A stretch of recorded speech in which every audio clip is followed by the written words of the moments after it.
Mungkin mau apa?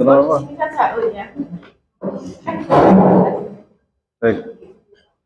Bismillahirrahmanirrahim. Assalamualaikum warahmatullahi wabarakatuh. Waalaikumsalam warahmatullahi wabarakatuh. Alhamdulillahi rabbil alamin. Alhamdulillahilladzi ja'alana ummatan muhammadiyatan ummatan wasata linakuna syuhada bainan nasi yawmal qiyamah walladzi an'amana bi ni'matil imani wal islami wal ukhuwah was salamah wal karamah wa amarna bit tamassuk bi kitabillah wa sunnati rasulillah wa awjaba 'alaina al-amra bil ma'rufi wan nahyi 'anil munkar wa asyhadu an la ilaha illallah wahdahu la syarika lahu lahul mulku wa lahul hamdu yuhyi wa yumiitu wa huwa 'ala kulli syai'in qadir wa asyhadu anna muhammadan 'abduhu wa rasuluhu alladzi qad ballagha ar-risalah wa adda al-amanah wa kashafa al-ummah wa jahada fillahi haqqa jihadih hatta ataahu al-yaqin. Allahumma shalli ala sayyidina wa habibina wa syafi'ina Muhammad sallallahu alaihi wa sallama wa ala alihi wa sahbihi wa tabi'in wa tabi'in tabi'in wa man tabi'ahum bi ihsanin ila yaumiddin. Amma ba'du. Yang kami hormati Ibu Kepala Sekolah SMA Muhammadiyah 1 Temanggung, Ibu Eni Nur Rafi'ah. Yang kami hormati Bapak Guru sekalian, puji syukur kehadirat Allah Subhanahu wa taala. Pada siang hari ini kita sama-sama dapat berkumpul, dapat sharing pengalaman, berbagi pengalaman, mudah-mudahan mendapatkan barokah dari Allah Subhanahu wa taala. Salam semoga tetap tercurahkan kepada junjungan kita Nabi Abu Muhammad sallallahu alaihi wasallam. Jamaah sekalian yang kami hormati, sebuah kehormatan bagi kami bisa bersama-sama Bapak Ibu jamaah sekalian untuk sama-sama berbagi pengalaman, mudah-mudahan mendapatkan berkah dari Allah Subhanahu wa taala. Ini mungkin kali ketiga saya ke sini. Kali pertamanya sekedar ngobrol-ngobrol silaturahmi, ya. Kali keduanya menawarkan kerjasama supaya ada saling memberi menerima, ya. Karena santri kami itu konsentrasinya ngaji, tapi tidak punya ijazah formal, maka kita indukkan. SMP-nya nginduknya di SMP Muhammadiyah Ngarjo, SMA-nya kemudian kita punya inisiatif untuk ke sini. Alhamdulillah diterima dengan baik. Dan yang ketiganya kemarin saya beberapa waktu lalu ke sini juga untuk menandatangani kerjasama antara Pondok Pesantren Al-Muflihun dengan SMA Muhammadiyah. Sangat senang sekali kami karena memang kebutuhan kita sangat besar untuk mendapatkan ijazah juga, pengalaman juga, ide-ide, gagasan juga, dan lain sebagainya. Saya sendiri dulu dari Madrasah Mu'allimin Muhammadiyah Yogyakarta, hanya sampai SMP, SMA kelas 1 kayaknya. Langsung terbang ke Mesir, lanjut di Mesir, ngulang SMP lagi, SMA-nya juga, S1-nya juga, S2-nya juga, S3-nya tapi nggak kelar, ulang, lanjut di UGM, sekarang masih nulis UGM 3. Jadi nggak kerasa, saya tahun 96, bulan September tanggal 24, terbang ke Kairo, 96 ya, pulang-pulang tahun 2022. Berangkat presidennya itu masih Bapak Soeharto, pulang-pulang presidennya udah Pak Jokowi. Berangkat bakso bubur kacang hijau harganya masih 250 perak, pulang-pulang sudah 15.000. Jadi jauh sekali ya. Kalau dulu saya berangkat gaji guru itu masih 350 ribu. Sekarang sudah luar biasa ya. Nah, jadi memang banyak sekali perubahan. Saya ke Kairo, memang ada beberapa perbedaan sistem pendidikan. Kalau di sini, kalau dari sisi sistem, Indonesia itu luar biasa. Dari sisi administrasi luar biasa, dari sistem materi, sebagai sistem pengacara dan sebagainya luar biasa. Kalau di Mesir itu bobot materinya yang luar biasa, tetapi lingkungan kurang mendukung, sistem juga kurang mendukung. Jadi ya kalau yang belajarnya rajin ya dapat, tapi kalau yang belajarnya itu malas ya nggak dapat kan gitu. Kalau sebentar, ini kita ini terbiasa dokumentasi. Kalau kemana-mana selalu ada dokumen saya, maka pengajian saya ada di YouTube banyak, ada 500-an ya video. Ya, jadi kemarin saya baru dari PKU Wonosobo, sebelumnya dari Kejaja, sebelumnya lagi dari mana? Atau sekarang muter-muter aja jalan-jalan. Mumpung masih bisa, alhamdulillah, saling pengalamannya. Jadi di Mesir itu kalau dari lingkungan pendidikan luar biasa, lingkungannya, dalam artian lingkungan itu lingkungan di luar kelas, di luar sekolahan, buku-buku murah. Ya, makanya kalau sekiranya ada kesempatan Bapak Ibu ke tempat kami, kepada kami, ahlan wa sahlan. Itu saya oleh-oleh saya itu buku, dinding-dinding saya itu sih buku. Saya nggak punya apa-apa, sofa saya nggak punya, kursi aja cuma 2 biji. Ya kalau beli itu pun kursi bambu.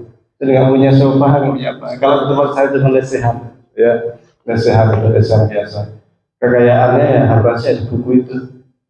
Kalau diuangkan, kalau di Indonesia mungkin bisa 100-an juta itu. Iya. Kalau di Mesir itu buku murah. 10.000 bisa dapat buku bagus berkualitas. 20.000, 30.000 bisa dapat buku bagus berkualitas. Ya, jadi perbedaannya itu jauh. Dulu ketika saya beli Fathul Bari di Indonesia waktu itu kisaran 1,5 juta atau 2 juta. Satu kitab 16 jilid. Di Mesir itu kisaran 600-700.000. Jadi jauh sekali perbandingannya. Belum lagi memang pemerintah itu semangat untuk menggalakkan minat baca, sehingga setiap musim panas itu ada namanya paket buku murah. Buku sangat berkualitas, buku-buku terjemahan dari para orientalis barat, para pemikir barat, para filsuf barat, tulisan para bahasa Arab. Tebalnya segini, ya. Ini baterainya habis saya. Oh iya, namanya baterainya habis. Buku dengan ukuran kisaran 400 halaman itu harga hanya kisaran 15.000. Waliran, kisah hadarat, ya. Apa itu bahasa Inggrisnya itu? Office story apa namanya? Kisah peradaban. Itu berapa jilid? 22 jilid itu. Tebal kisaran 400 halaman, buku yang sangat berkualitas, buku yang jadi rujukan para intelektual internasional. Satu bukunya kisaran 15.000. Jadi digalakkan benar membaca. Belum lagi perpustakaan keliling di mana-mana. Perpustakaan keliling kayak mobil, nanti ngetem di sini, nanti mau minjem nanti besok juga datang lagi kan, juga kembaliin. Perpustakaan juga sangat luar biasa banyaknya. Tiap kota mesti ada perpustakaan, paling besar. Kalau sana perpustakaannya nggak main-main. Di Al-Azhar saja itu yang di Kairo saja itu punya perpustakaan yang manuskripnya saja itu kisaran 150.000 manuskrip kitab kuno yang masih kalau kita buka itu bersin itu buah yang belum dibuka, yang belum dicetak ulang, yang dicetak ulang nggak terhitung lagi.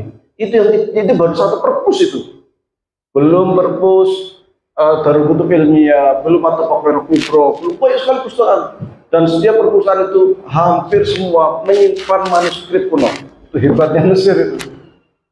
Maka Mesir julukannya itu kiblatul ilmi, kiblat ilmu pengetahuan. Luar biasa emang. Alexandria itu punya perpustakaan namanya Perpustakaan Alexandria. Perpustakaan terbesar nomor 1 di dunia.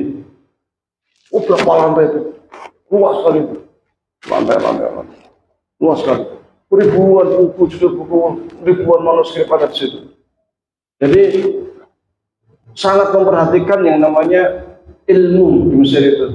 Lingkungan kita beli buku itu di belakang Al-Azhar, itu ada lorong, itu toko buku itu kayak jual kacang goreng gitu. Iya, saking banyaknya buku saingan banyak sekali. Saingan itu dari buku-buku kuno sampai buku-buku modern. Dan hebatnya Mesir itu pandai menyimpan buku. Kita saja sekarang ya, Hamka kan belum lama ya. Nyari bukunya Hamka kok susah. Padahal Hamka baru berapa? Belum lama tuh Dr. Hamka. Nyari bukunya atau dialognya Presiden RI pertama Soekarno, susah juga. Padahal belum lama itu, baru tahun 50-an, 40-an, 30-an. Baru kemarin kalau di Mesir itu. Oh, di Mesir kok buku zaman Fir'aun itu ada. Ribuan tahun masih tersimpan rapi bagus. Itu Mesir hebatnya, masih acungi jempol tuh. Untuk penjagaan manuskrip luar biasa. Nah, kita nyari naskah-naskah kuno, sastra-sastra kuno zaman Majapahit itu susah. Baru Majapahit kan berapa? 1200-an. Itu sulit yang kabur. Nyari babat tanah Jawa atau apa itu susah itu. Nah, itu kita memang kurang perhatian. Nah, Mesir hebatnya seperti itu. Bukan hanya menjaga manuskrip ya, termasuk film dokumenter atau film asli tahun 1800-an sekian sampai sekarang itu masih ada dan ditonton itu masih jernih, masih bagus. Itu hebat sekali.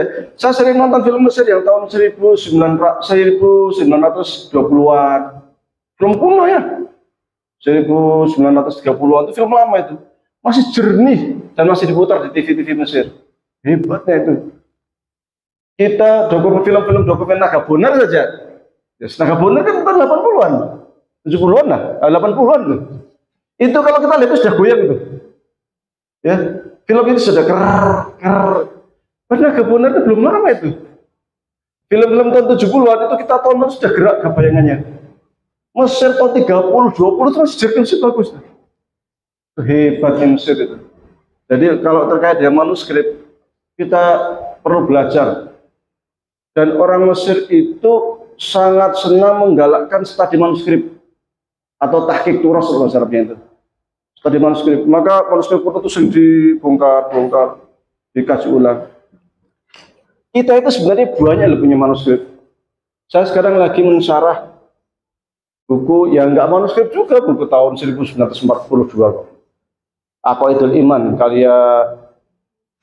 kalau di penutupnya itu disebutkan buku karya Ki Hajar Dahlan, kemudian disadur ulang oleh muridnya, ya, tentang akidah berbahasa Jawa, kemudian tapi tulisannya tulisan ini ya Latin, tulisan berbahasa Jawa. Nanti kita terjemahkan satu paragraf, kita bahasa Indonesia kan kita terangkan, satu paragraf kita terjemahin pada bahasa Indonesia kita terangkan. Kita mencari buku karya ulama kita dulu itu yang Ashabul Awwalul Muhammadiyah itu susah sekali. Padahal kan belum lama. Sehingga kita tahunya Muhammadiyah sekarang saja. Suruh pemikirnya Ki Bagus Hadikusumo, Jurnal Hadikusumo itu sudah mana bukunya itu sudah susah gitu. Belum tentu AUM punya loh. Belum tentu sekolah Muhammadiyah punya loh.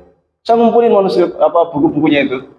Yang sudah saya kasih komentar itu yang Muhammadiyah Ahlus Sunnah Wal Jamaah karya Ki Jurnal Hadikusumo. Itu sudah, mudah-mudahan kita cetak lah. Sementara ini cuma di komputer doang, sama kita cetak berapa biji buku lembar itu, berapa buku doang. Kita fotokopi, mudah-mudahan kita cetak. Nah, ini kalau Aqaidul Iman selesai, berarti buku yang kedua terkait dengan Muhammadiyah. Ya, selain saya juga nulis tentang syarah HPT. Syarah HPT ini mungkin baru pertama kali ada syarah HPT ya. Bab iman, bagian ketuhanan. Itu 3 jilid. Judulnya Ahlul Haqq Sunnah, Syarah Himpunan Nusantara Muhammadiyah, bab iman bagian ketuhanan, atau 3 jilid. Jadi naskah Muhammadiyah yang sebenarnya baru kemarin Susah kita nyari. Saya juga heran kenapa kita kok kayak kita itu punya tipe apa ya, bangsa kita itu punya tipe gampang melupakan sejarah, gampang melupakan masa lalu. Padahal sejarah itu kan pijakan kita untuk menatap masa depan sebenarnya. Maka Mesir sangat bangga dengan sejarah. Mesir itu kalau dengan kan mereka punya sejarah panjang tentang Firaun ya. Mereka nahnu abna al farainah, mereka bilangnya. Kita itu anak cucunya Firaun.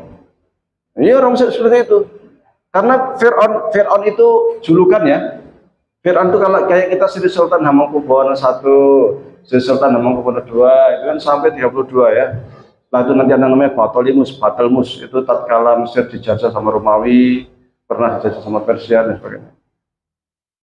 Peradaban Mesir ribuan tahun lalu itu sudah sangat luar biasa memang. 7.000 tahun sebelum Masehi. Nah Indonesia waktu itu masih kayak apa ya? Masih hutan belantara ya. 7.000 tahun sebelum Masehi sudah bisa buat piramid, sudah bisa buat sphinx, sudah bisa membuat kerajaan yang sangat luar biasa. Kalau kita ke sana itu hanya bisa bengong gitu. Bangun piramid dengan tinggian yang sisa sekarang, karena yang atasnya sudah pudul. Itu 1.143 meter dengan batu kisarannya 3 meter persegi, tumpuk-tumpuk. Batu 3 meter persegi ngangkatnya piye? Ngangkat batu 3 meter sampai 1143 meter piye. Dan itu ribuan kubik batu yang ditumpuk sampai tinggi menjulang. Luar biasa emang. Di zamannya kalau kita ke museum, dan museum di Mesir banyak sekali dan bagus-bagus. Ada semua.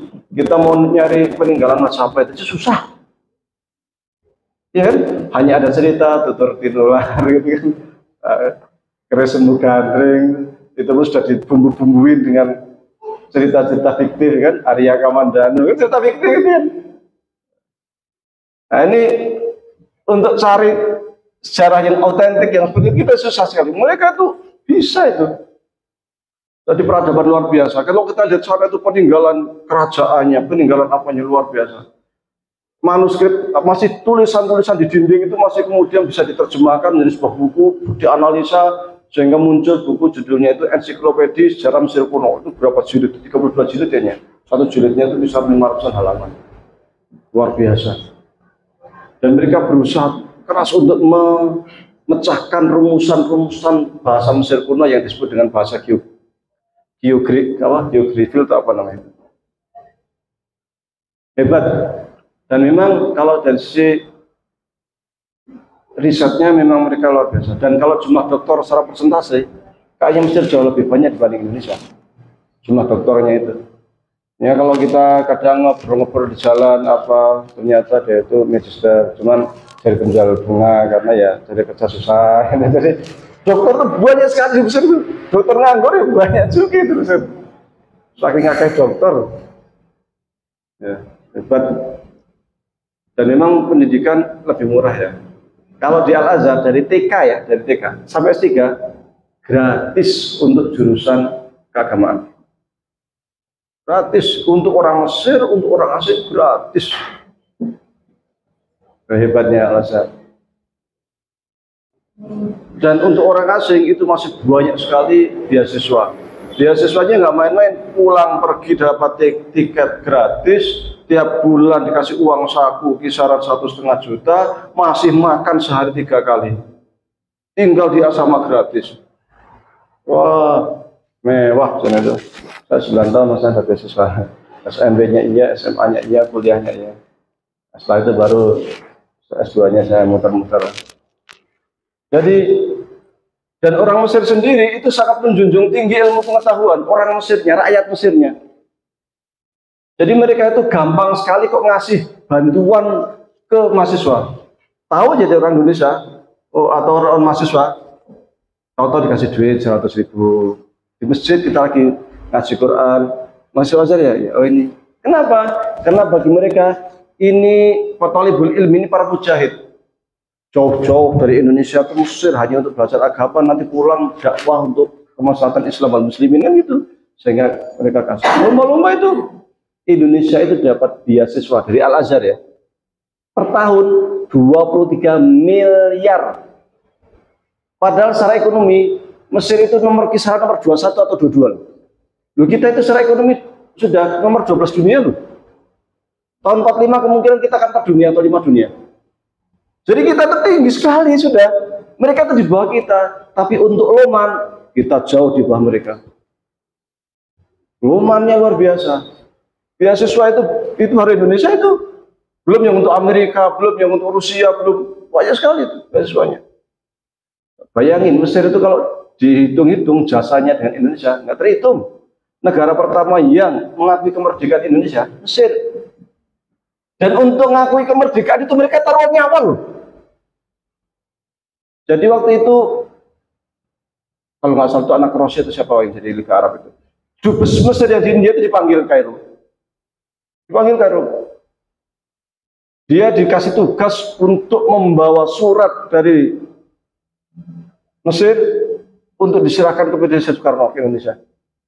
Surat pengakuan kemerdekaan. Kayak sekarang ngakui kemerdekaan tinggal di PBB pakai surat resmi selesai kan? Nah itu kan ke situ. Dan dia itu si dubesnya itu ketika hendak berpergian dia tidak ngasih tahu keluarganya, tidak boleh memberitahukan siapapun, termasuk keluarga. Jadi keluarganya pun nggak tahu kalau dia pergi ke Indonesia. Izinnya ada tugas di luar negeri dari negara itu aja. Dan jalur ke Indonesia itu diputus sama penjajah sehingga harus lewat Singapura. Dan di Singapura itu untuk ke Indonesia itu sangat ketat sekali pemeriksaannya, sehingga surat pengakuannya itu ditaruh di kaos kaki, di sepatu. Ini tugas dubes loh, untuk hanya menyerahkan surat ini diserahkan ke Presiden Soekarno ke Indonesia. Jadi nggak main-main. Dari Singapura baru nanti sampai ke naik pesawat itu nyari orang macam-macam lah sampai dia bisa dapat rekan-rekannya supaya nggak dicurigai, bisa naik pesawat sampai ke Indonesia sampai Jakarta. Perjuangan luar biasa hanya untuk pengakuan Indonesia merdeka. Ini Mesir tahun 47. Maka jasa Mesir itu datang terhingga dari dulu sampai sekarang.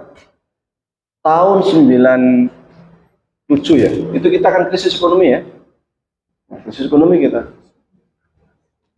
Ketika terjadi krisis itu dolar dari 2.500 jadi 17.000. Luar biasa gonjang-ganjingnya itu.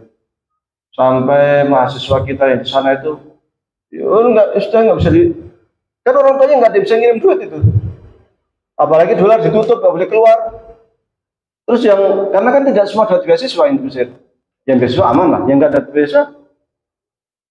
Akhirnya Menteri Wakaf, pemerintah Indonesia pada waktu itu hendak memulangkan seluruh mahasiswa kita yang nggak beasiswa. Pulangkan aja, daripada di sana lontang-lantung, kasihan ya. Ketika berita itu sampai ke pemerintah Mesir, langsung Menteri Wakaf nulis artikel kecil di Quran, Ahram, nama Qurannya Ahram itu kalau di sini kayak apa ya? Itu Quran pemerintah, tapi oplanya sangat besar. Mosok iyo, istilahnya bahasa kita ya. Ada mahasiswa di sini talabul ilmi di Al-Azhar. Negaranya kena krisis, kita diam saja. Kita sama muslim memang nggak punya rasa empati atau gimana? Malu-maluin kalau kita nggak bisa bantu. Artikel nggak terpajang. Dari artikel itu rakyat Mesir gerak semua. Ada yang ngasih sembako, ada yang kos-kosannya gratis, ada yang ngasih uang. Jadi seluruh mahasiswa Indonesia itu ditulis catat semua, catat. Wah, luar biasa. Ada orang Mesir petani, tapi kalau itu petani yang habis dari kayak orang habis di sawah kalau masih kita itu. Bawa kresek ke kedutaan. Ini saya pengen bantu orang Indonesia. Ini sudah kresek itu. Pas dibuka duit semua dikepokan itu. Hasil tani dia disumbangkan untuk rakyat Indonesia, coba. Jiwa ukhuwahnya itu luar biasa. Itu terjadi lagi tahun 2004 ketika terjadi tsunami Aceh. Tsunami Aceh kan banyak mahasiswa kita yang dari Aceh itu kena korban itu. Gerak langsung rakyat Mesir itu. Jadi yang gerak bukan hanya pemerintah, rakyat juga gerak. Didata seluruh mahasiswa Aceh. Sembako, ini macam-macam uang, kos gratis dan sebagainya. Itu hebatnya Mesir. Jadi kalau sudah dengan talibul ilmi itu nggak hitungan. Saya sendiri ngalami misalnya. Saya waktu hamilnya sebelum Muhammad ini itu ada yang satu keguguran umur 4 bulan. Saya itu ke rumah sakit bawa uang 100.000 pada mau operasi itu. Karena guguran udah pendarahan itu. Tapi saya pulang dengan membawa 100.000. Sudah operasi, sudah berobat, sudah taksi, tetap 100.000. Soalnya sampai saya oh Azhar ya, mahasiswa ya, oh ya operasi habis berapa? Ya udah saya tanggung. Oh ada lagi yang datang, oh ya lagi obatnya saya ganti. Ada lagi, udah ongkos taksinya saya ganti. Masya Allah itu. Jadi saya ke rumah sakit karena saya hanya punya doang 100.000. Bawa uang 100.000, pulang juga masih 100.000. Sudah operasi dikoret, ya berapa kalau di Indonesia itu? 9 juta. Iya, dikoret saya itu. Itu hebatnya Mesir itu, dia dermawannya itu yang kita harus belajar lah soal kedermawannya itu dari Mesir itu. Kebaikannya juga sangat luar biasa. Ya. Cinta ilmunya juga. Yang namanya ilmu itu di masjid banyak. Itu yang ngajar di masjid itu bukan ecek-ecek itu, para profesor. Kalau kita kan kalau profesor kan udah kerjanya udah seminar internasional apa gitu aja kan. Mau nemuinnya susah sekali. Sekali ngisi seminar enggak apa amplopnya tebal gitu. Ini penasehat presiden loh. Hasan Syafi'i namanya dulu saya. Penasihat presiden, profesor, kalau seminar ke Prancis, ke Amerika, ke Jerman, kemana-mana. Nemuin aja cukup aja hari Jumat, habis sholat Jumat, jam 2, ke Azhar, temui, ada ngajar di Masjid Azhar. Profesor, penasihat, Gereja Azhar, penasihat presiden, kurang apa juga. Mobilnya itu, mobil zaman kuno, mobil saya yang saya pakai itu lebih bagus itu. Dan banyak mobil orang-orang Mesir yang sah besar, kiai besar, yang naik bis, nggak punya mobil, banyak itu. Gantungan di bis kan masih penuh gitu kan. Terlihat, wah Syahada Sakor. Orang desa lihat langsung cium tangan itu, Syahada Sakor. Oh itu Syahada Sakor itu. Ya kalau di kita Syahada Hidayah itu belum ada apa-apanya. Padahal Syahada Hidayah itu cerdas yang minta pun ya, belum ada apa-apanya itu. Ulama besar, karyanya banyak. Tapi tawaduknya luar biasa, gelantungan di mobil bis sambil awal bahasa kita itu menyimil, awal kaki ngaji tadi sambil baca Quran, ya. Sambil murojaah. Terus tawaduan ulamanya luar biasa. Nggak ada kok kita ngundang dia ikut kemudian ngasih amplop besar itu nggak ada. Hebatnya Mesir.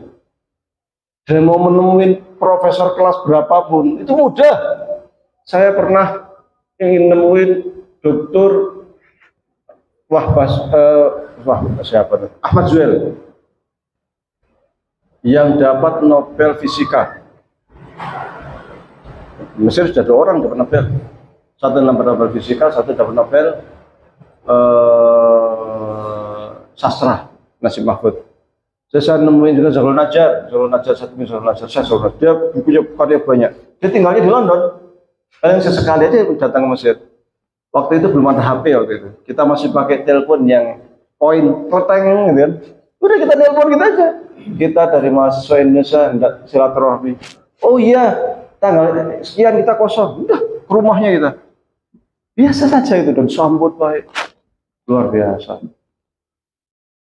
Muhammad Imarah itu ulama besar, kalau di Google terjemahannya banyak sekali buku-bukunya. Banyak sekali. Beliau pernah, dia dosen di Universitas Kairo, tapi dia termasuk salah satu ulama Azhar yang luar biasa. Dia anggota Hay'ah Kibar Ulama, Dewan Ulama Senior. Untuk masuk jadi anggota Dewan Ulama Senior, masih tarjih waktu kita.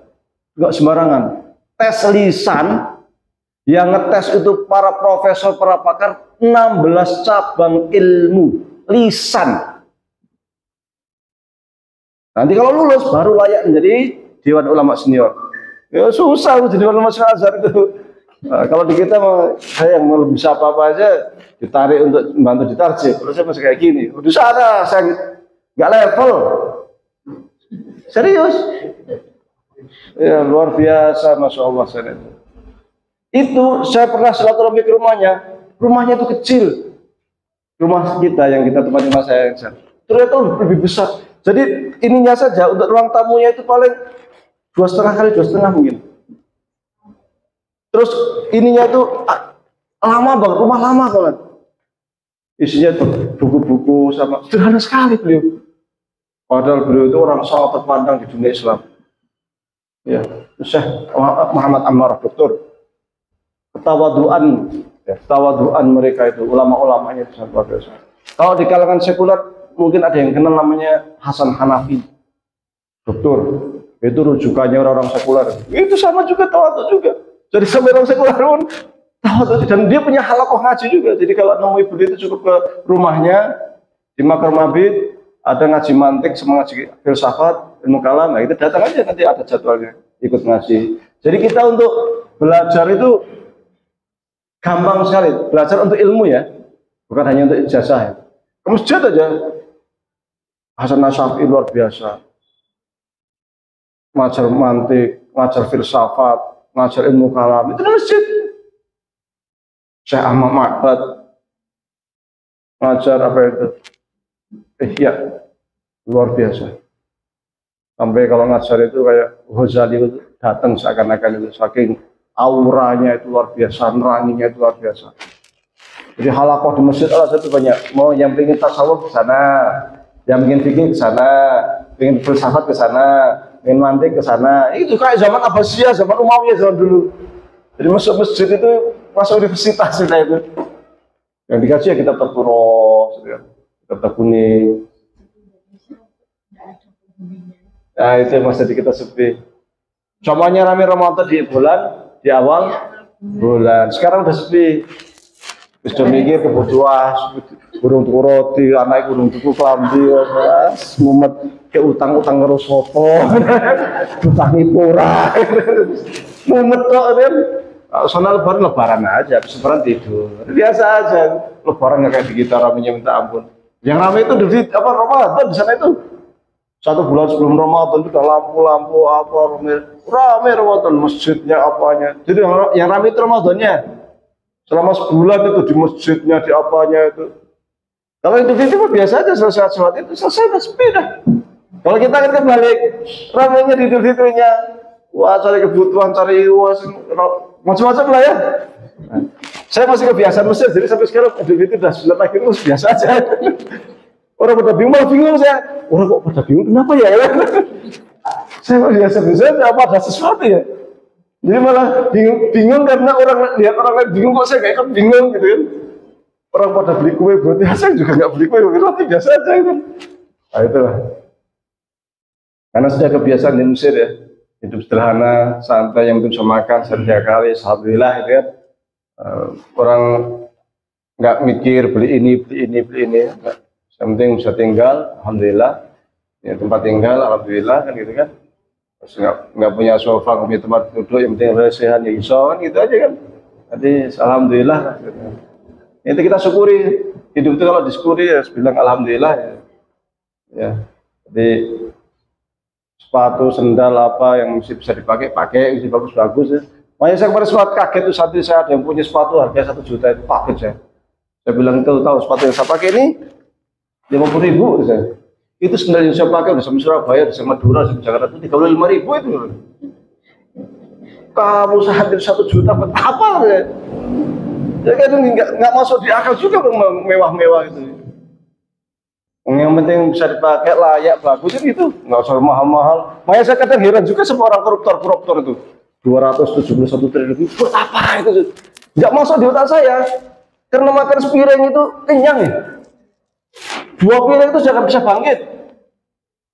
Wah, kalau 271 triliun itu makannya sak piro dulu. Nggak masuk di akal tuh. Kan hidup kan yang penting kan iso mangan, iso nyandang, duwe papan, itu cukup tuh. Meskipun sederhana, makan pakai sambal, pakai ikan asin, sayur bening atau apa, sayur dikukus, dolet gini guys, mangan sambal terasi, kan saya naik pol, bahagianya minta ampun, sederhana. Walah kudu neng restoran, wah makan di restoran itu nggak enak, serius. Saya di Kairo di kedutaan 12 tahun. Saya keluar masuk hotel restoran biasa.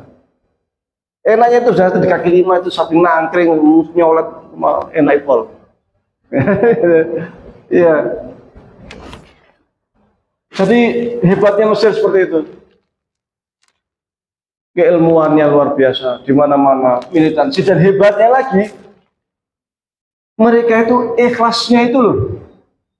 Jadi guru-guru di sana itu mereka itu kayak nggak mikir saya itu gaji berapa yang ngajar. Itu kok nggak begitu berpikir mereka itu. Yang mereka pikirkan itu apa? Saya punya ilmu, meskipun hanya nggak seberapa, tapi saya punya tanggung jawab untuk menyampaikan ilmu ke orang lain.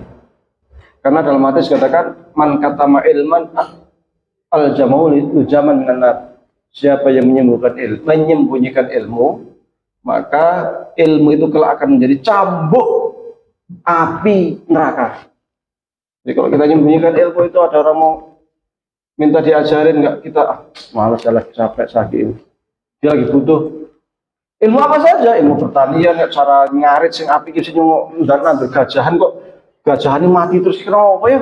Wah, ini ada gajahan bagus ini, yang warna merah, nutrisinya tinggi, buat kambing bagus. Oh, tak ngurus ya. Ini ilmu ini luar biasa ini. Jadi ilmu bukan hanya matematik, bukan hanya fisika, biologi, enggak. Kok masak undi-undi kok enak teman bisa caranya? Oh, cara masak undi-undi yang bagus itu begini nih. Nah, kan itu juga sering ilmu juga itu. Nah, mereka itu tidak pelit dengan ilmu. Itu orang Mesir. Wah, ini rahasia perusahaan. Nanti kalau saya kasih cara masak yang bagus, bakso saya bangkrut nanti. Wah, enggak kepikiran kayak gitu mereka tuh. Wong rezekinya harus dijatah dewe-dewe kok. Ya, rezeki manusia itu udah dikasih, udah diatur. Makanya kalau ada kadang ya, tukang bakso sini, dia tukang bakso kan. Sini itu bagus, bersih, mewah. Yang sini itu wah, ecek-ecek lesihan. Tapi orang milih yang lesihan rame, kok gak milih sini? Di otaknya, ki mesti larang gitu. Mesti larang japi. Padahal murah juga. Yang menggerakkan kita ke sini itu siapa? Ya Allah. Allah yang menggerakkan kita, kok rezekinya dia ke situ gitu. Bila orangnya ke situ kok orang milih yang ini, kok milih yang ini sing lesihan sing biasa. Padahal sini mewah, bagus, padahal ya murah. Ini setiap orang datang ini mikirnya, ini mesti larang gitu. Nah itu yang menggerakkan Allah gitu. Jadi rezeki, maka orang Mesir itu kalau jualan itu jualan ikan itu biasa aja orang kesini biasa saja, jadi nggak ada iri-irian kesini ada rezeki dia, kalau saya rezeki saya kan gitu aja kan. Makanya Hasan al-Basri itu pernah mengatakan begini, alim tu anna rizki layak kuduha ghairi fatma'anna qalbi. Saya tahu, saya sadar bahwa rezeki itu yang memang menjadi jatah saya itu takkan pernah diambil orang lain. Fatma'anna qalbi, maka saya itu jadi tenang saja. Kalau rezekinya datang, kalau bukan rezekinya ya wis sudah aja kan. Jadi nggak dersulo mau beli itu kedahuluan orang lain. Walah, padahal dia jangan terlambat cepat sejam tok. Dia udah datang duluan, duitnya siap saya itu. Ada rumah bagus, udah siap semua, tinggal aku terlambat sak jam. Dersulo nih. Alah, ini kok dilalai kok mangan sih, oh kok sarapan dingin ya kan. Coba itu mau langsung makan jadi oleh kayak gitu. Seumur mesti dipikir, apa bukan rezekinya kok. Ya orang ya gitulah. Jadi waduh saya kok dilalai daftar P3K terlambat sak jam tuh. Nek yang daftar mestinya jadi nikmat jadi angkat kan. Gara-gara terlambat sak jam daftar online dilalui komputernya error itu kan ya, itu memang sudah takdirnya apa nama sudah dicatu oleh Allah untuk ngabdi di SMA Muhammadiyah sini, ya nikmati saja kan. Alhamdulillah semua di sini mudah-mudahan bisa bermanfaat untuk Muhammadiyah, bisa bermanfaat untuk apa para santri, para siswa-siswi kan gitu. Kita syukuri. Jadi kelapangan, ketulusan, keikhlasan. Dan guru itu kalau ngajarnya ikhlas itu pengaruh ke muridnya luar biasa. Ini saya lihat di Mesir ya maksudnya. Di sini insya Allah sama. Jadi guru itu kalau mau ngajarnya dengan hati, maksudnya ke hati. Tapi guru kalau ngajarnya itu penting ngajar top untuk gaji, wis. Iya ilmunya nggak masuk juga ke siswa. Maka kita ngajar itu perlu dari hati. Maka kalau di Mesir itu, jadi seorang guru sama seorang siswa itu ya ada ikatan batin memang. ikatan emosional. Jadi siswa itu ya siswa ya di masjid atau di universitas, ya di luar. Maka orang itu syekh-syekh padahal syekh besar loh. Kita kan istilahnya kan santri yang kecek-kecek, gampangnya isi ngaji ikro. Tapi kalau ketemu sama syekh kita, ya benih kayak lagi ya benih, mata tak ya benih, dilus-lus ini. Oh lagi apa? Gimana kabarnya? Dari mana? Gimana kondisinya? Sehat ya? Dilus-lus. Ya, seorang santri begitu kan ternyata luar biasa itu. Jadi sederhana loh ini Pak, nggak butuh semenit, tapi pengaruhnya santri jadi, oh masya Allah, guru saya kok lu ini banget sayang banget sama saya. Gimana kok kemarin nggak masuk? Kemarin saya biasanya saya lihat kok nggak datang, kenapa? Ya kan padahal dia memang bolos, jadi nggak enak kan? Karena gurunya itu sayang banget, jadi saya taripan turun. Akhirnya bisa lagi nggak bolos kan? Padahal itu hanya kasih sayang yang menurut kita simpel, cuma gimana, yuk kita bareng-bareng. Saya ingat dulu saya dimalimin dulu saya sama guru saya itu kadang yuk jalan-jalan gitu ya. Satu Khafar Ismail kita ke Sekaten. Nah, Sekaten, terus ada Sekaten itu masih buka, nggak kayak sekarang di Trisidia belum nggak terbuka lebar kayak pasar malam. Sana jalan-jalan makan nasi goreng. Wah, nasi goreng. Jadi hubungan sama guru memang dekat sekali, kayak teman ya iya, kayak guru ya iya, ngayomi ya iya.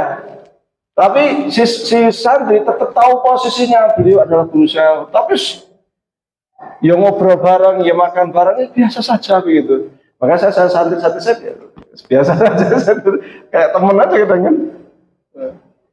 Tapi dari sana kemudian ikatan batin, ikatan emosional itu ada antara guru dengan murid. Itu saya lihat di Mesir itu seperti itu. Jadi perhatiannya itu. Saya dulu pernah ikut halaqah juga, Syekh hadis. Nggak datang ya ditanya. Sama itu kok yang biasanya nanya itu siapa itu? Kok hari ini kok nggak nampak? Ditanya. Besok pas datang, kayak pahala lagi begini. Gimana kabarnya? Gimana kemarin? Nggak nampak itu. Dengan kasih sayang dan kelembutan bukan terlambat berdiri, wah,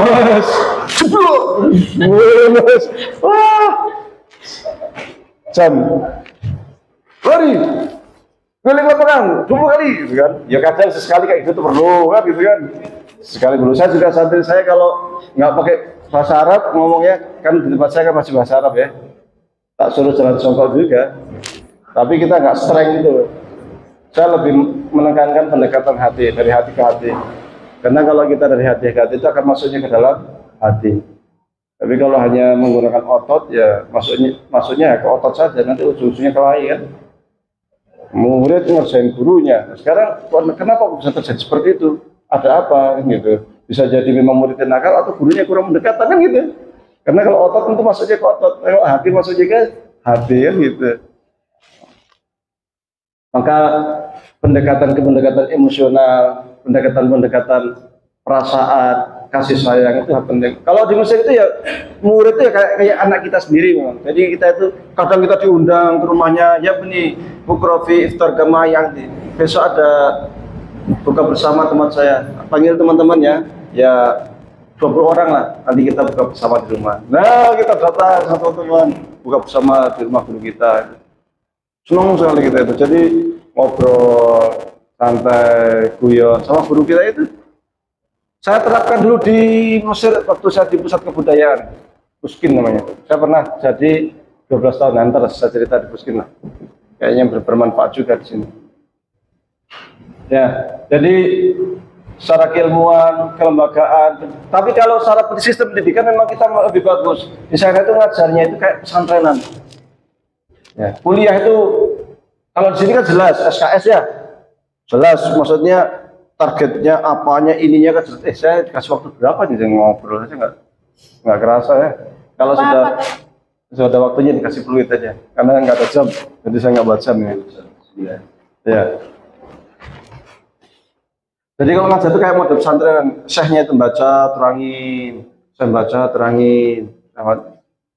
Santri nggak boleh debat guru. Sekali murid, maksud mahasiswa nggak ada diskusi. Sekali siswa debat terus lo keluar. Loh, kamu siapa? Debat profesor, pengarangannya sudah segini. Kayak gitu kan. Quran aja belum hafal, hadis Bukhari belum hafal. Sana kalau profesor apalagi hafal semua. Tidak ada dosen yang nggak hafid. Semuanya pasti hafid kalau dosen. Jadi hafal Quran itu biasa. Nah, kita harusnya kan banyak yang nggak hafal Quran, itu aja debat guru ya. Jadi kayak gitu. Jadi sistem pendidikan Mesir itu memang kelas 1 dari TK sampai S1 itu doktrin, masih ilmu. Pokoknya kamu dapat ilmu. Jadi guru benar-benar menyampaikan ilmu, bukan tuh diskusi. Ilmu baca aja baru 1-2 halaman belum katab sudah diskusi dari mana? Diskusi itu kalau bacaannya sudah ratusan buku, baru diskusi, baru belajar sedikit itu sudah diskusi. Kan aneh. Nah, sistem pendidikan kita ini tuh. Orang SD kok suruh diskusikan dengan rekan-rekanmu. Lo masih SD suruh diskusi piye?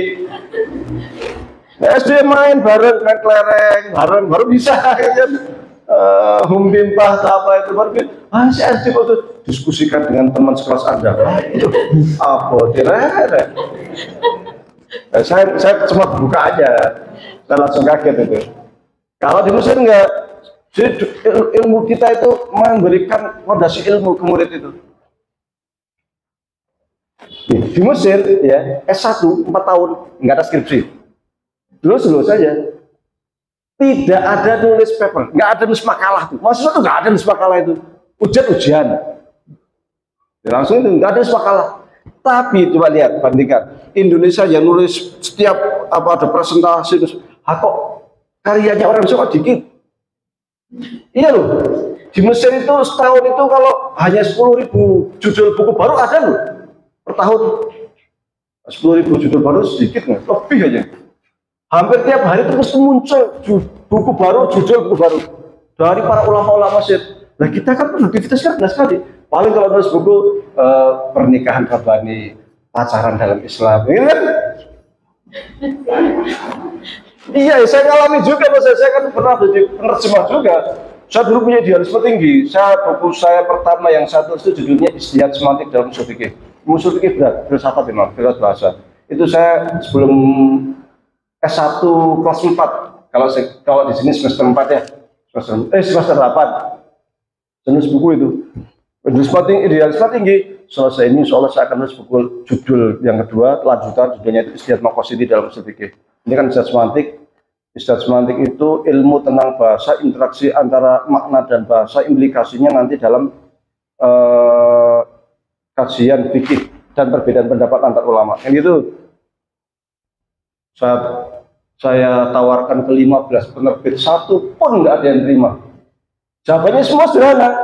Sing moco sopo, sing tuku sopo. Itu.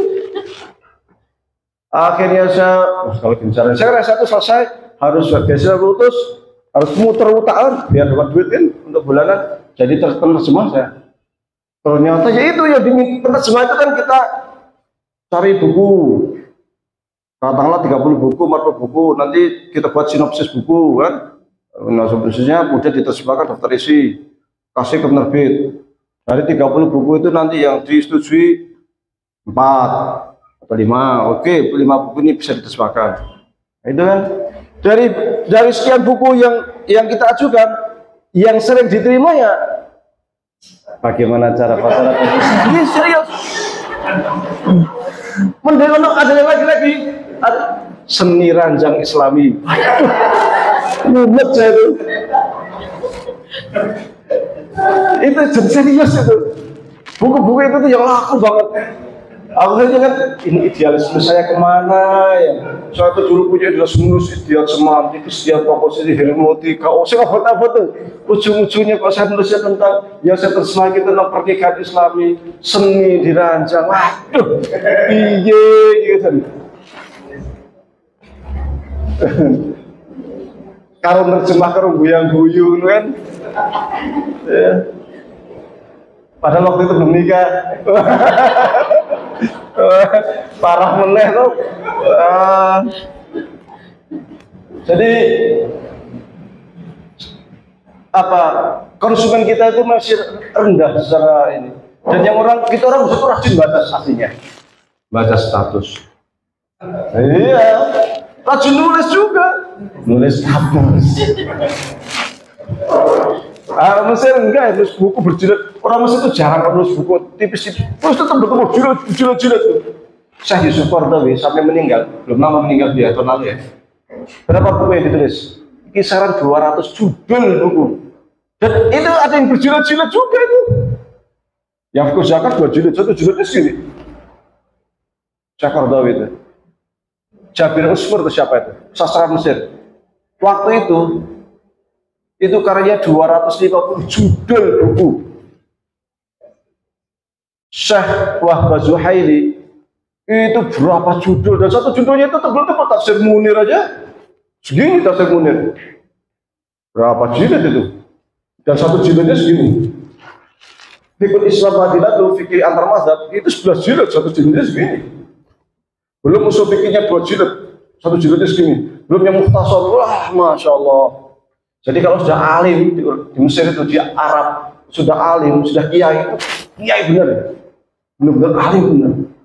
Kan standar alim itu kalau di sana ya, standar alim itu dilihat mana karyanya, ini itu. Oh karyanya ini, karya saya ini. Dan diakui oleh ulama-ulama istihad yang luar biasa, analisanya luar biasa, hasil oh Pak Imam alim benar. Gitu. Jadi nulis itu kalau udah dikatakan ulama itu memang benar-benar luar biasa. Ya. Kalau kita masih belum, kita apalagi di Muhammadiyah ya. Di Muhammadiyah itu mohon maaf, ulama kita itu sangat minim. Kiai-kiai kita yang nulis kitab berbahasa Arab sangat jarang. Ada Syekh Dr. Syamsul Anwar satu buku strategi, tapi itu kumpulan makalah. Luar biasa lah sudah, luar biasa. Jadi kita itu sangat, ya kalau kiai kan mesti harus berbahasa Arab loh, mosok kiai rasa bahasa Arab.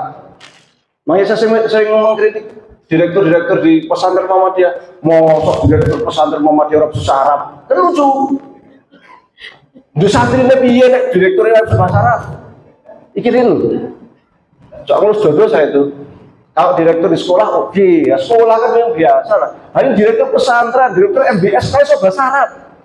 Ya kan harus jodoh begitu. Baju santrinya piye, maka jangan kaget para santri-santri Muhammadiyah banyak yang nggak bisa bahasa Arab. Santri para bahasa Arab kan lucu. Nah, kalau di kita insya Allah di pondoknya 4 bulan bisa ngomong bahasa Arab. Ini semua insya Allah ngomong bahasa Arab biasa. 4 bulan itu mesti udah bisa. Kita tuh TKW berangkat ke Saudi hanya bermodal bahasa Jawa, bahasa Sunda, bahasa Indonesia gerundak gelatur. Nah, kok 1 tahun 2 tahun kok ngomong bahasa Arabnya kok ngecesin tampur, supaya ngomong Arab. Sebabnya apa? Karena mau nggak mau dia paling ngomong dengan majikannya ngomong bahasa Arab. Kalau nggak bisa bahasa Arab repot, akhirnya apa? Terjadi penyiksaan. Majikannya ada baby kecil lagi nimang-nimang. Tolong ambilin pampers bahasa Arab kan. Pembantunya pahamnya tolong ambilin pisau. Ya marah majikan. Lu saya tuh ambil pampers ambilin pisau, mau emang bayi saya pun sebelah. Itu pelair. Nah ibaratnya, tadi kan tuntutan, makanya lingkungan bahasa tuntutan, Arab itu bahasa tuntutan harus dibuat lingkungan bahasa. Kalau nggak dibuat lingkungan bahasa nggak akan bisa, bahasa Arab nggak bisa, bahasa Inggris nggak bisa. Makanya juga heran, orang Mesir bahasa asing itu biasa. Mahasiswa Mesir itu rata-rata bisa bahasa 1, 2, 3 bahasa asing. MI 6 tahun, ada pelajaran bahasa Arab. Tambah nanti lanjut MTS 3 tahun, ada materi bahasa Arab. Berarti berapa tahun tuh? 9 ya, lanjut di Aliyah, ada materi bahasa Arab 12 tahun. Diajak ngomong bahasa Arab, iso. 12 tahun belajar bahasa Arab, iso ngomong bahasa Arab. Pak gurunya apa ya? Iya, jadi ini kan aneh gitu, kok isonya ada sesuatu ini, ada yang salah ini. Bahasa Inggris sama, SMP 3 tahun bahasa Inggris, SMA 3 tahun bahasa Inggris. Aku siswanya, how are you? Bobo, makan di sekolah deal. Dari SD tak bahasa Inggris. Ya bisa SD loh. Where you came from? Nggak tahu juga. Apa nih? Kan aneh itu. What do you eat? Are you eating?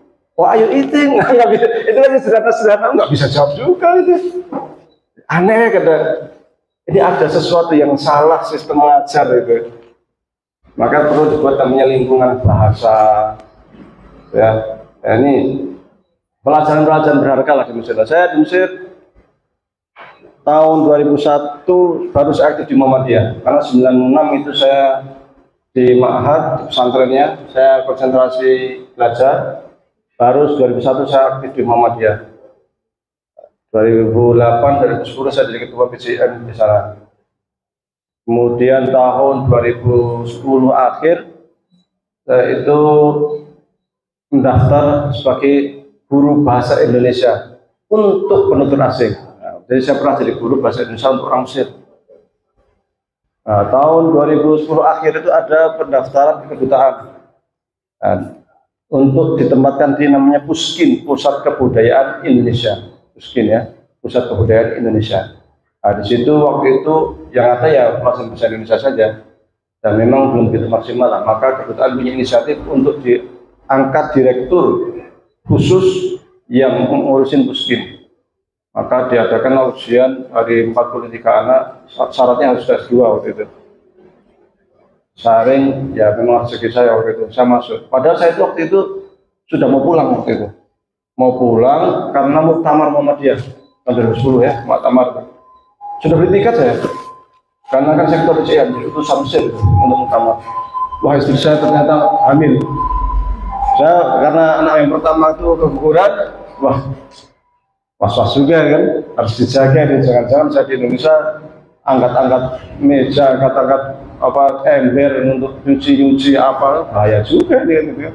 Sana kan nggak ada saudara, nggak ada kakak, ibu, siapa nggak ada. Kita ya hidup ya suami istri aja, nggak ada siapa-siapa kan. Khawatir akhirnya ya, udahlah saya cancel tuh. Cancel. 1 hari sebelum hari H penutupan pendaftar TKBR itu saya ajukan. Itu pun istri saya bilang, coba nyoba aja kalau mau ngasih. Wah, saya nggak bisa bahasa Inggris. Saya juga nggak bisa nyetir. Saya kan harus nyetir bahasa Inggris ya. Dan saya pas-pasan. Itu coba aja siapa tahu. Nah, saya ngajukan itu. Ujian berapa tahap itu. Tulis dulu, komputer, bahasa Arab, bahasa Inggris, dan sebagainya. Nah, nanti disaring jadi 12. 12 ujian lisan, ujian praktek. Disaring lagi, nanti wawancara. Saring sampai jadi 4 orang. Alhamdulillah masuk dan ditempatkan di pusat budaya. Waktu diwawancara itu, karena saya waktu itu guru, sebagai posisinya masih sebagai guru di situ, guru bahasa Indonesia, ditanya, nanti kalau sekiranya kamu saya tempatkan di pusat kebudayaan, program apa yang akan dilakukan? Nah, saya pede sekali. Kan kalau ditanya gitu, kita harus punya program baru. Saya akan kembangkan pencak silat di pusat kebudayaan. Maka ketika diterima bulan Januari langsung, saya kan lihat banyak teman-teman PCM kan banyak minta tempat suci. Saya minta aja kasih aja anggaran saya $50 sebulan lah, untuk kemudian saya kembangkan tempat suci. Kembangkan tempat suci di pusat kebudayaan. Alhamdulillah itu 2 tahun, muridnya 3. 2 tahun. Ya orang Mesir siapa yang tahu silat? Wah, ada taunya taekwondo, kungfu, apalagi itu karate, boxing ya, dan sebagainya itu. Silatnya opo, ini belum tahu.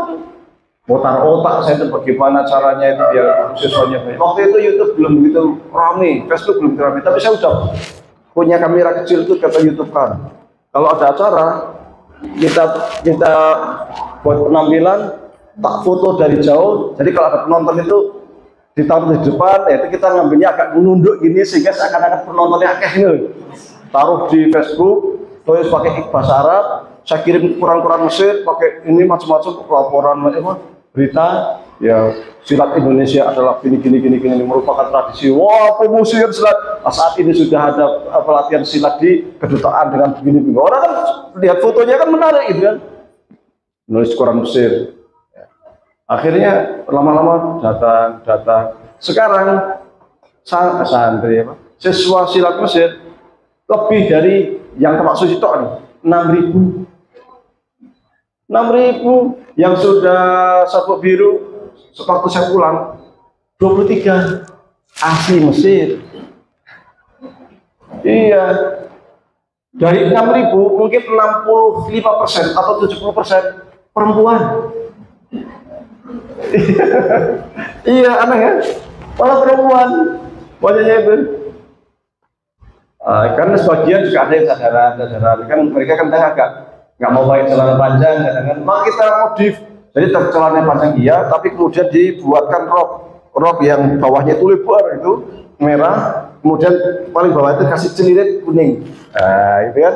Jadi kan kayak tamak suci kan, tetap roknya tamak suci, celananya tamak suci kan gitu. Tapi kan ini menyalahi aturan, kita minta izinlah ke BPTS. Mohon maaf dengan kondisi begini, dengan kondisi mesin yang seperti ini, kita minta izin membuat seragam yang kita sesuaikan dengan masyarakat Mesir, diizinkan. Maka kadang di Mesir itu yang seragam laki perempuannya ada yang tetap pakai celana, tetap posisi, tapi pakai rok panjang merah, ada selirit kuningnya itu, rok khas Mesir itu. Ada yang nyontek dari Taiwan nggak salah, pakai kayak gitu juga itu. Karena kadang yang rekan-rekan yang bersadar itu kadang tidak agak risih kalau pakai celana kan gitu. Nah, kemudian kita punya kembangkan tidak hanya silat tapi juga budaya. Maka kita latih orang Mesir itu kecapi suling. Kita berikan kecapi suling, kemudian gamelan, angklung. Orang Mesir bisa tampil ke Ramadan itu namanya Lailah Ramadaniyah, tampil angklung di hadapan orang-orang gubernur Mesir, menteri-menteri. Tapi yang main angklung orang Mesir, tari-tari itu yang menari orang Mesir, main musik, lagu Indonesia, tapi yang nyanyi orang Mesir. Sampai kemudian saya buat kelompok tari namanya Sanggar Tari Kinana Brahma, status Dr. Usman Syihab yang waktu jadi Usman Syihab jadi atas pendidikan. Nah, saya kan stafnya, cuma ditembakkan di Puskin. Membuatlah kelompok tari Sanggar Tari Kinana. Sanggar ini terdiri dari 3 kelompok. Jadi satu namanya Sanggar, 2 3 kelompok. 1 khusus tari putri, 2 khusus tari putra, 3 khusus tari putri tapi orang Mesir. Nah, ini kita latih seminggu sekali. Latihan tari-tari itu. Ya kita modif lah, kita sesuaikan lah kostum apa kan kita modif lah, kita sesuaikan yang termasuk model tariannya pun kita nyari tari-tari yang masuk di orang Mesir, karena tidak semua tari masuk di orang Mesir. Orang Mesir itu senangnya itu yang hura-hura, yang India itu, yang jingkraan itu rame. Nah, kalau disuguhi tari gambyong, orang nono sing minat, masuk. Suguhi tari Aceh, rame. Rafi Geleng, rame. Iya, maka kita sering juga pakai tari-tari modern. Tari modern itu tari kreasi. Nah, itu kan kita leluasa, musiknya leluasa, kostumnya leluasa kan gitu. Karena ya kan kita buat sendiri gitu. Ataupun kita lihat dari YouTube yang itu memang tari kreasi, bebas. Tidak ada SOP-nya. Kalau tari gambyong kan ada SOP-nya. Harus begini, kostumnya gini kan harus SOP-nya itu. Karena kondisi di sana kostum juga susah. Tari Bali juga kita ajarin waktu itu, tapi ya kita sesuaikan juga dengan budaya Mesir. Jadi kalau ada yang protes orang Bali ya, wah mohon maaf, ini bukan merubah tari Bali, tetapi memang untuk promosi ke orang Mesir perlu kita sesuaikan gitu. Dan kita itu pusat budaya, sebulan tuh kadang 2 kali kita pameran budaya di provinsi-provinsi. Yang hadir itu menteri-menteri, pejabat-pejabat tinggi, luar biasa. Makanya saya kadang kalau di Indonesia itu agak males dodo ketika lihat kuda lumping atau apa itu jadi pengamen, dijadikan pengamen gitu loh. Karena di Mesir itu budaya itu mahal. Yang nonton tarian kita itu orang-orang berjas, berdasi, pakai sepatu, tempatnya terhormat, rapi gitu. Jadi bagus sekali gitu. Akhirnya kita kok jadi di pinggir jalan gitu, jadi aduh, mesti di sana itu setiap kabupaten itu mesti punya tempat kebudayaan yang rumah budaya megah. Setiap kabupaten punya rumah budaya megah. Tiap malam ada penampilan budaya, sehingga budaya itu terhormat. Kita itu kadang kurang menghormati budaya kita sendiri juga gitu. Nah ini yang luar biasa, sehingga yang hebatnya lagi dulu itu silat. Tapak suci, kalau tampil kita closing untuk tapak suci. Masya Allah, tepuk tangannya luar biasa, itu. Karena mereka nyebutnya itu dengan as-silat al-islami, silat Islam. Kenapa? Karena dimulai dengan syahadat, doa bersama kan gitu. sehingga kemudian hubungan guru dengan siswanya juga baik, buka puasa bersama kadang kita itu. Kemudian kalau pas latihan adzan asar kita break untuk kemudian kita sholat asar jamaah di lapangan ramai-ramai. Jadi indah sekali. Maka mereka menyebutnya as-silat al-islami, ramai-ramai pada ikut, luar biasa. Nah ini kalau penampilan di mana-mana luar biasa. Dan sekarang kan sudah zaman YouTube ya. Kalau ada penampilan apa itu YouTubein aja. Kita lomba acara di sini ada apel itu kan, ada apel buat panggung kecil, ada penampilan tari gabyong. Nah, kita YouTube kita dokumentasikan YouTube. Ini kan ada santri siswa yang punya bakat nyanyi bagus ya kan, iringi nyanyiannya kan peralatannya lengkap. Pas apel siaga, apel pagi, shoot, YouTubein, itu nilainya tinggi loh. Saya melihat SMA mana itu, Jawa Timur kayaknya. Tarian-tarian sederhana, tapi itu SMA-nya jadi viral sekali. Iya, SMA viral sekali. Gara-gara ada tarian-tarian, kadang pakai seragam sekolah aja, pakai seragam sekolah, tari bersama, ini nari apa, nari gambyong, nari ini, bareng-bareng rame-rame kolosal gitu. Ternyata viralnya luar biasa, dan itu menjadi ikon sekolah juga itu, menjadi identitas dan menjadi daya tarik. Wah, di sana ternyata gini, di sana begini juga itu. Jadi ada di salah satu SMA di Jawa Timur, Mas. Ada di YouTube itu. Viral juga itu, penontonnya sampai jutaan juga itu. Seperti itu. Maka budaya juga perlu kembangkan. Kemudian terakhir lah, sudah sejam lebih kayaknya. Ini kita tanya jawab. Kita sebagai Muhammadiyah lah ya, ini Muhammadiyah ini baru masuk ini.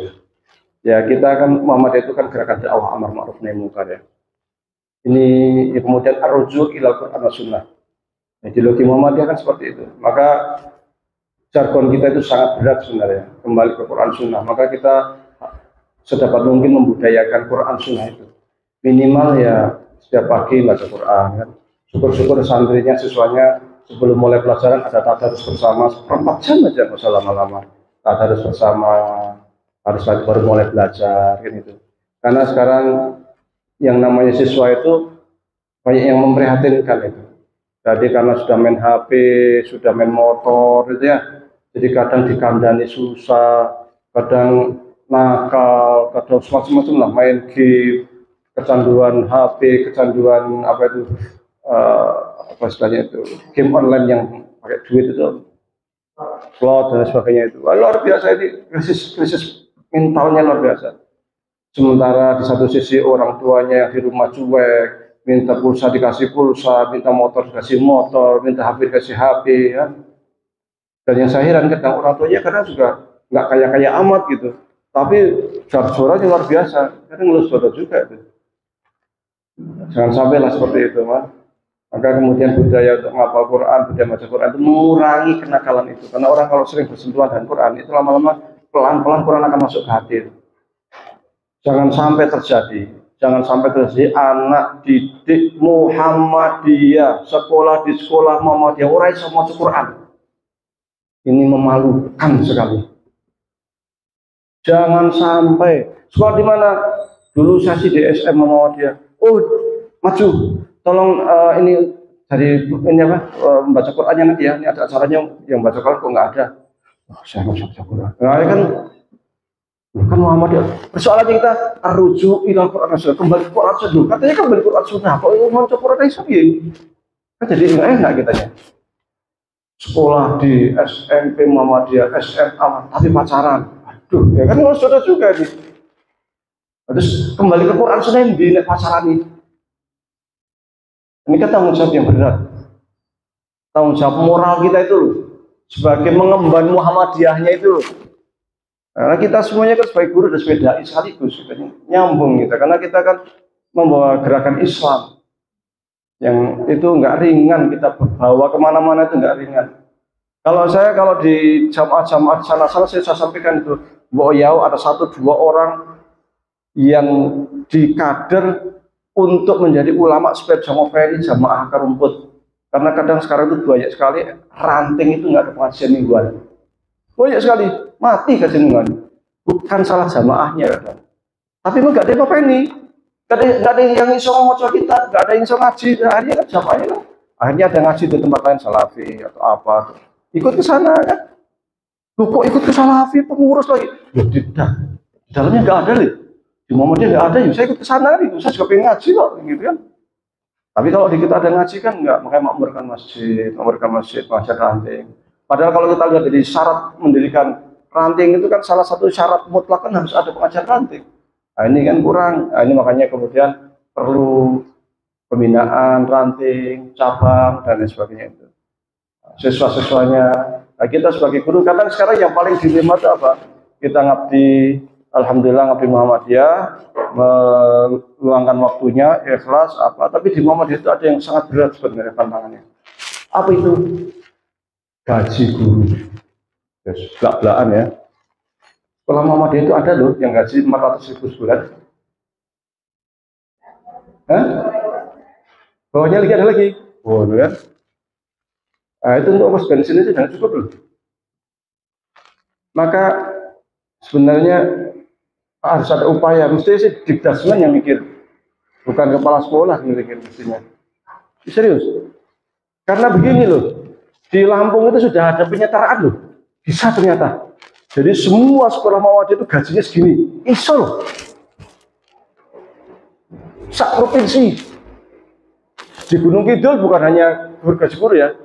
Dai Muhammadiyah itu bulanan digaji sekian sesuai dengan UMR. Iso. Gunung Kidul. Jadi masjid-masjid ya makmur. Persoalannya ada yang mau peni. Nah, di kita kan kadang ya kalau ngajar sekolah kita digaji, di rumah sakit udah. Kalau di masjid ngajar juga kan di masjid butuh ikhlas. Ya kan rumah sakit juga itu. Giliran masjid butuh ikhlas. Nah, rumah sakit universitas gaji sih gede, ngajar dosen. Ini masjid butuh ikhlas. Sama-sama ngopi ini jamaah loh. Sama-sama ngajar loh. Sama-sama AUM. Ya kan masjid kan AUM juga. Nah, ini berat ini. Maka harus dipikirkan ini. Iya caranya bisa mengentaskan hal-hal yang demikian. Maka kadang saya berpikir gini, ketika ada pengangkatan guru apa namanya P3K kemudian ada yang daftar itu tantangan buat kita itu kan. Satu sisi mereka daftar, ya kita nggak bisa memberi, kecuali kita sudah sesuai dengan mereka, ya kan. Kita sudah punya daya tawar kan. Nek sonon daftar coret, nah di Limpung saya ke Limpung, kayak gitu dia. Siapa mendaftar baru ketahuan daftar coret. Dia diterima nggak diterima, masalah mah nggak bisa masuk lagi, cari tempat lain sana gitu. Dan dia bisa punya daya tawar seperti itu karena memang dia sudah punya hasil yang memang standar. Dan ini memang perlu dipikirkan bukan hanya kita sebenarnya ya, termasuk PDM menurut saya. Nggak hanya di Daspen ya PDM, mau pikir bareng-bareng lah. Dia caranya ini. Nah dibebankan ke kepala sekolah, ya abot ya. Karena yang terjadi kan bukan hanya di sini. Ini di sini loh. Mana ya SMP mana yang hampir bangkrut tuh? Iya kan? Dapat siswa, saya pernah ngisi di situ makanya.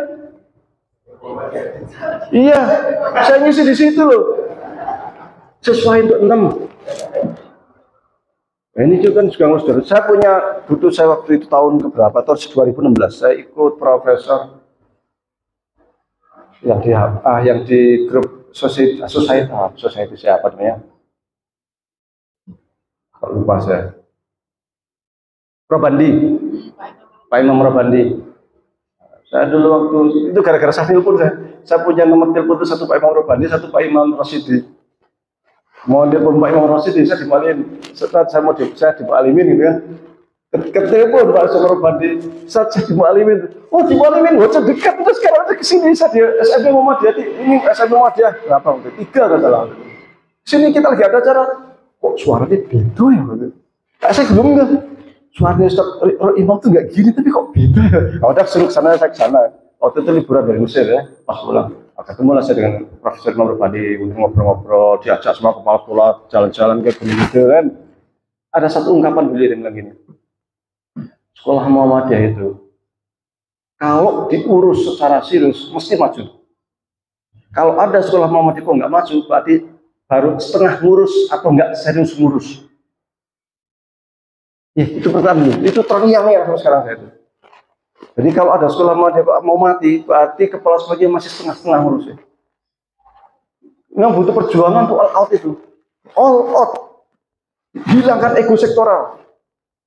Wah, gajinya nang kene piro tok. Lah itu yang berat itu, Iman. Kuwi sing abot kuwi. Tapi ya saya kok percaya begini ya. Saya percaya kok rezeki itu Allah yang ngatur ya. Ini kalau ditanya, saya ini pekerjaannya apa? Loh, saya itu pengangguran loh. Serius, saya pengangguran saya ini. Saya di KBRI, gaji saya itu bukan rupiah, dolar. Sebulan saya bisa 1.000, kadang sampai 1.500 dolar loh. Iya, alhamdulillah bisa 2 rumah, ada rumah di Jogja. Saya pulang nol, saya dari nol saya itu. Ngurusin santri apa saya nggak sekarang pengangguran saya itu. Paling teladan sesekali bantu-bantu apa. Tapi kalau saya nyambi sampai kemarin santri nggak keurus, saya all di santri. Sampai sekarang saya bisa makan, nggak kelaparan juga itu. Anak-anak saya juga bisa beli baju, bisa beli sepatu juga. Jadi kan rezeki itu Allah yang ngatur. Ada saja itu yang caranya itu kita nggak tahu, tapi ada caranya itu. Jadi saya dulu juga pikir lah ini kalau ngurus pondok, kalau saya pernah usaha sempat saya jual cabai kan, saya kirim ke Jakarta sambil nyucil itu sambil ngajar beli cabai ke mana ke petani itu kalau pagi ini kan. Jakarta nanti untung-untung berapa, lumayan selisihnya 2.000 kilo kalau atau 1.000 per kilo kan. Kalau umpamanya 300 kilo terus seminggu 2 kali jual 300 kilo kan lumayan gitu kan. Nah, sama-sama ini sama Bayu ini ya, pengalaman jadi tahu bisnis lagi dikit-dikit kan. Alpukat ada alpukat berapa, ada 8 berapa itu 8 per kilo itu berapa, 800 kilo berapa, lumayan jual. Jadi tapi akhirnya tenaga tersedot, bahkan saya sampai saya membuat ekspor impor inilah katanya. Apa namanya kopi, saya ini buat perusahaan, buat PT, saya punya PT saya, PT Agro Makmur, PT Al Muflihun Agro Makmur nggak salah, itu sudah ada, sudah punya. Tapi ketika mau gerak, wah ini kalau saya mulai gerak ya pesantren piye. Akhirnya sekarang saya punya PT 1, punya CV 1. Saya punya CV Al Muflihun Publishing untuk percetakan buku. Itu buku-buku saya cetak sendiri semua situ. CV Al Muflihun Publishing. Mudah-mudahan kalau sudah ada kader bisa mengisi di sini lah. Akhirnya sekarang nganggur ini dua-duanya ini. Karena wah ini kalau saya di sini santri gimana caranya ya? Nggak fokus akhirnya. Sini mikir kulaan, mikir ini pengiriman berapa, mikir ngajar santri, mikir ini Alfiah Ibnu Malik gitu kan, takrib, tahfidz Quran.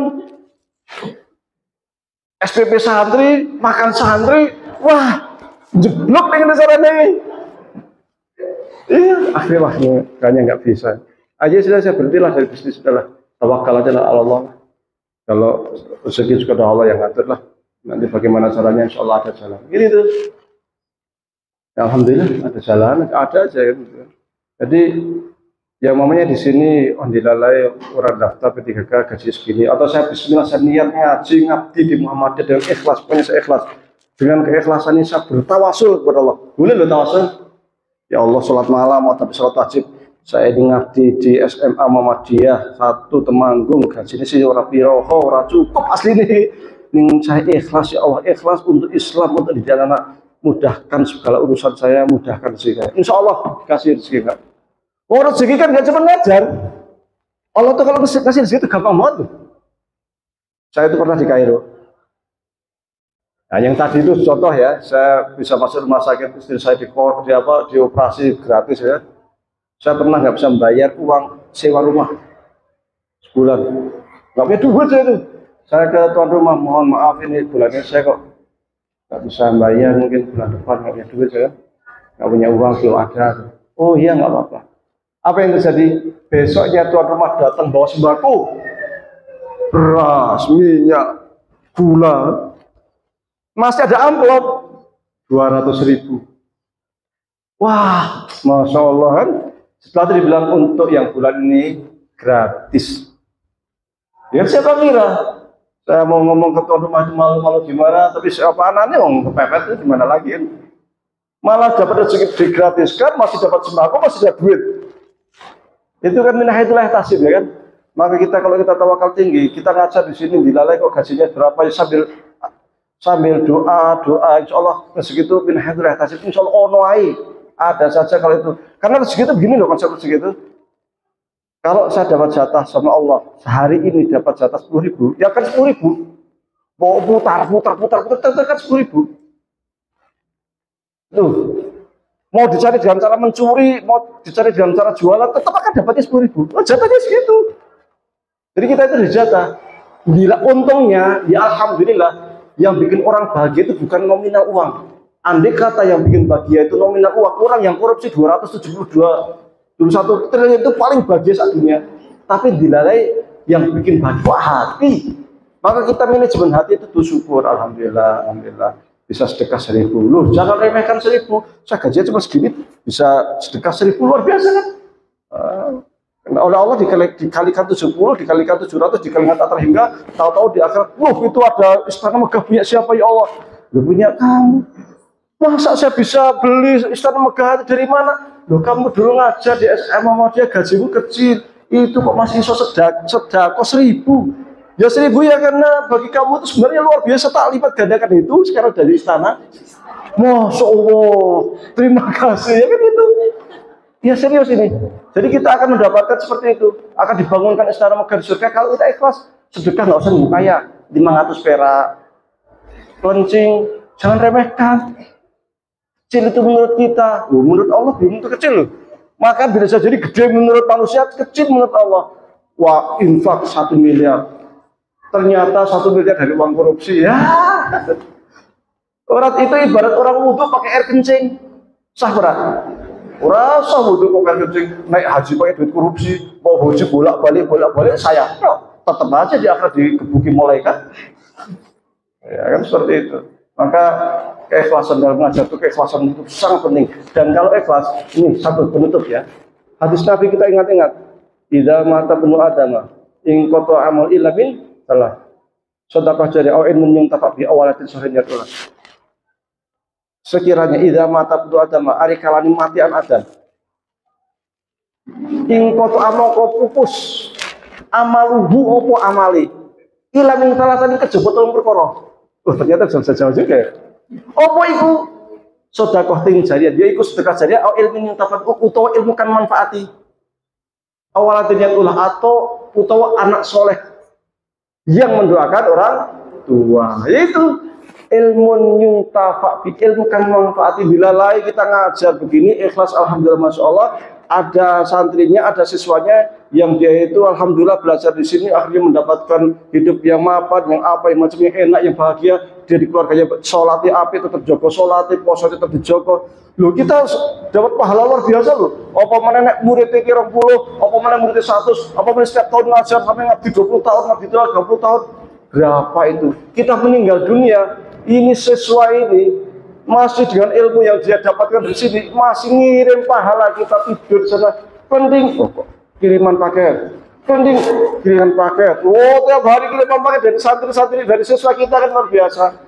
Ternyata setelah 100 tahun ini sudah meninggal dunia ini yang jadi murid kita, tapi paket kok makin banyak. Ini kok paket kok makin banyak.